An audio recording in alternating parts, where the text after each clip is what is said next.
Thank you very much, Senator Harder. Good to see you and the other witnesses and the senators here today.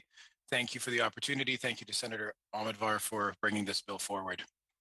As you know, the Ukrainian Canadian Congress is the voice of our community here in Canada, which at the last census is 1.4 million Canadians who are self-identified as Ukrainian.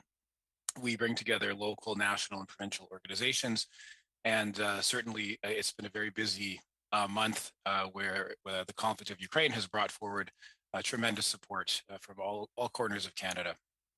So we represent the voice of our community to you, to the federal government, and to Canadians.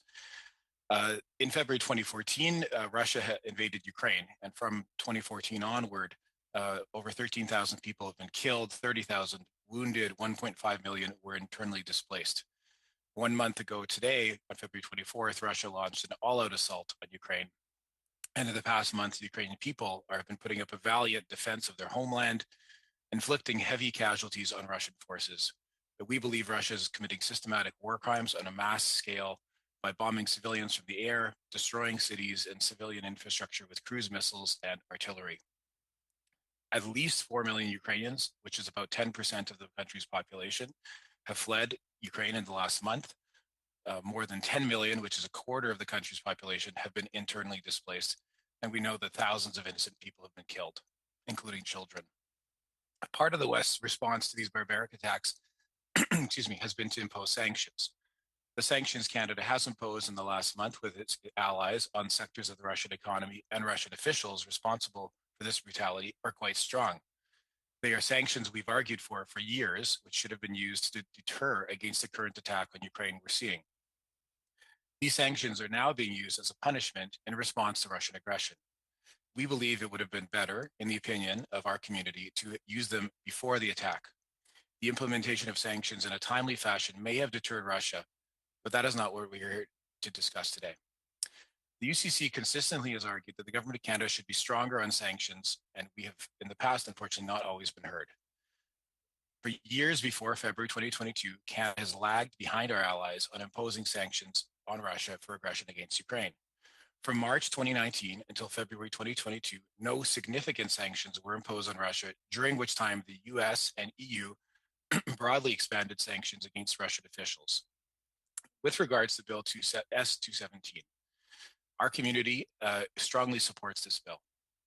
We know that the officials and oligarchs and businessmen who profit off of Russia's aggression, who abuse internationally recognized human rights, and who hide their money in the West should be deprived at long last of this safe haven for ill-gotten gains and should be deprived of the opportunity to corrupt our institutions with this money.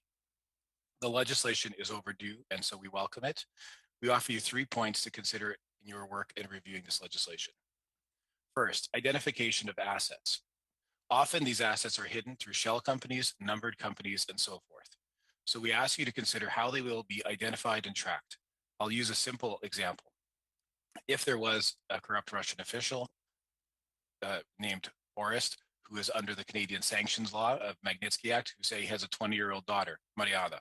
If Orest gives her $50 million and she opens a bank account in Canada, is there any recourse? Is there any way for Canada to freeze and seize these assets? If there is, that's excellent. If there isn't, then we need to understand how that can be done. Next, second point on implementation. What are the mechanisms by which the federal government tracks these assets? Do we know about the total amount of assets that hundreds of Russian officials, politicians, and oligarchs sanctioned in the last month have in Canada? Do we know if they're being tracked effectively? I urge you to ask the global affairs officials and Justice Department officials on this matter. Finally, enforcement. To our knowledge, only 4 successful prosecutions for sanctions violations in Canada. I won't get into the details of them, but there may be more cases. So we believe either Canadians are extraordinarily law-abiding or our government hasn't been excellent at identifying and prosecuting violations of sanctions law. Therefore, I would submit that the problem is more likely the latter, that Canada has not been excellent at identifying and prosecuting sanctions violations. So I'd urge you to ask those questions of the department and welcome the discussion. Thank you.